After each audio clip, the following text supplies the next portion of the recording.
Olá, meu nome é Sofia e neste vídeo irei explicar um pouco sobre a Revolta da Vacina.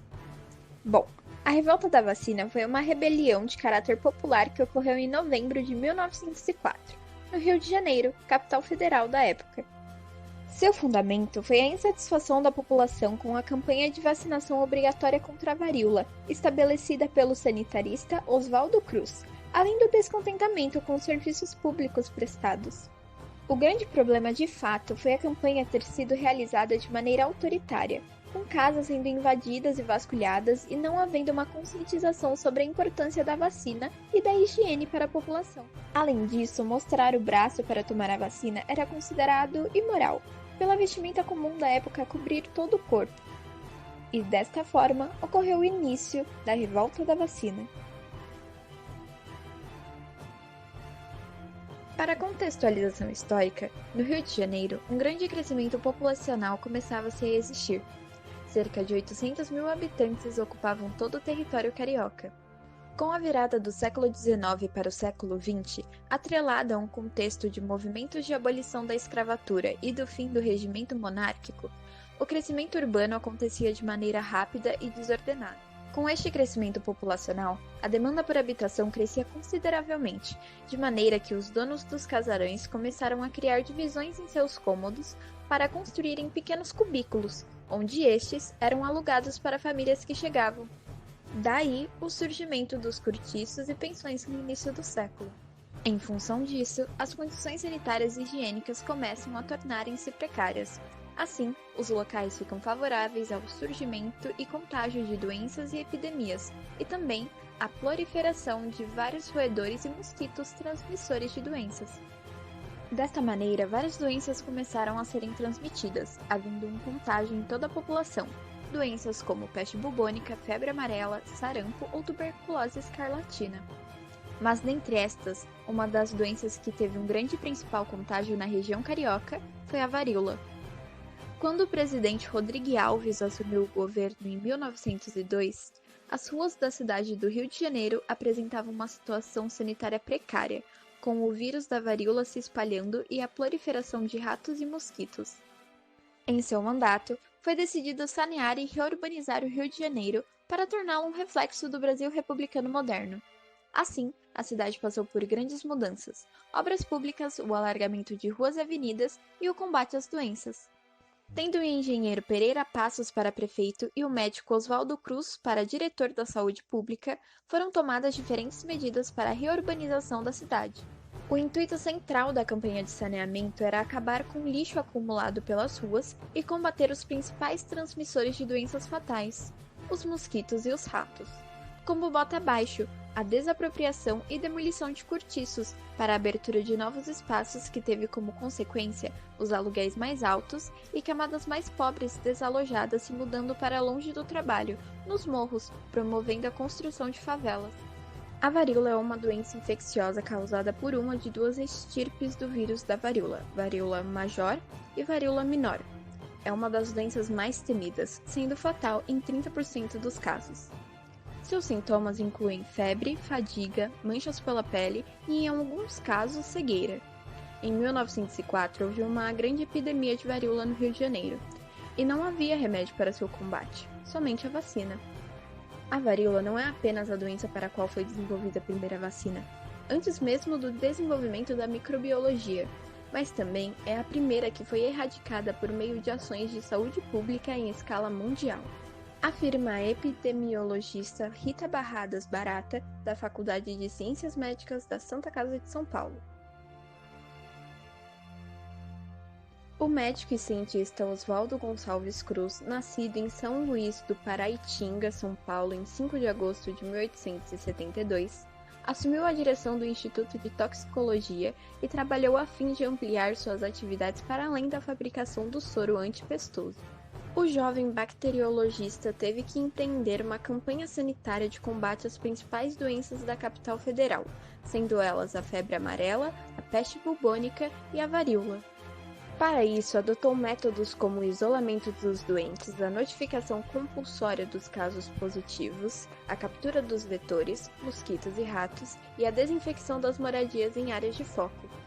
Em 1904, Oswaldo Cruz enfrentou sua maior oposição.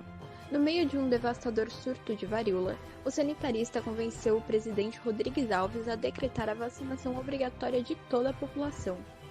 Isso foi o estopim para o fato histórico, a revolta da vacina. Apesar das grandes dificuldades que passou, a luta contra as doenças ganhou reconhecimento internacional em 1907, quando Oswaldo Cruz recebeu a medalha de ouro no 14º Congresso Internacional de Higiene e Demografia de Berlim, na Alemanha, pelo trabalho de saneamento do Rio de Janeiro. Oswaldo Cruz ainda reformou o Código Sanitário e reestruturou todos os órgãos de saúde e higiene do país. No Brasil, o uso de vacina contra a varíola foi declarado obrigatório para crianças em 1837 e para adultos em 1846, mas essa resolução não era cumprida. Então, em junho de 1904, Oswaldo Cruz motivou o governo a enviar ao Congresso um projeto para reinstaurar a obrigatoriedade da vacina em todo o território nacional. Apenas os indivíduos que comprovassem ser vacinados conseguiriam contratos de trabalho, matrículas em escolas, certidões de casamento, autorização para viagens, etc. A nova lei foi aprovada em 31 de outubro e regulamentada em 9 de novembro. Isso serviu de catalisador para a revolta da vacina. O povo, já tão oprimido, não aceitava ver sua casa sendo invadida e ter que tomar uma injeção contra sua vontade. Assim, a população foi às ruas da capital da República protestar. Mas a revolta não se resumiu a esse movimento popular. Toda a confusão em torno da vacina também serviu de pretexto para a ação de forças políticas que queriam depor Rodrigues Alves. Políticos, militares de oposição e a população da cidade se opuseram à vacina, e a imprensa também não perdoava Oswaldo Cruz, dedicando-lhe charges cruéis e ironizando a eficácia do medicamento. Em 5 de novembro, foi criada a Liga contra a Vacinação Obrigatória. 5 dias depois, estudantes aos gritos foram reprimidos pela polícia. No dia 11, já era possível escutar trocas de tiros. No dia 12, havia muito mais gente nas ruas. E no dia 13, o caos estava instalado na cidade. Agitadores incentivavam a massa urbana a enfrentar os funcionários da saúde pública que, protegidos pelos policiais, invadiam as casas e vacinavam as pessoas à força. Os mais radicais pregavam a resistência à bala, alegando que o cidadão tinha o direito de preservar o próprio corpo e não aceitar aquele líquido desconhecido. Paralelamente à revolta popular, aconteceu um movimento militar que tinha por objetivo derrubar o governo. O motim começou então a ser articulado, com previsão para vir à tona no dia 15 de novembro, quando um desfile militar comemoraria o aniversário da proclamação da República. A situação caótica da cidade fez com que o desfile fosse cancelado.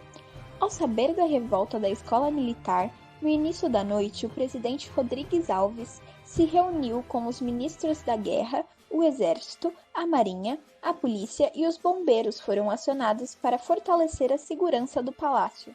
Quando os revoltosos liderados pelo general Travassos chegaram à Rua da Passagem em Botafogo, se chocaram com uma brigada de ataque enviada pelo governo. Em meio à escuridão, houve um tiroteio desorganizado que durou cerca de meia hora. Aos poucos, a notícia da retirada das tropas chegou ao Palácio do Governo. A escola militar foi bombardeada durante a noite por navios de guerra posicionados na boca da barra da Baía de Guanabara e na manhã do dia 15 foi ocupada. Os alunos foram presos, expulsos da escola, embarcados em navios e levados para portos da região sul do país.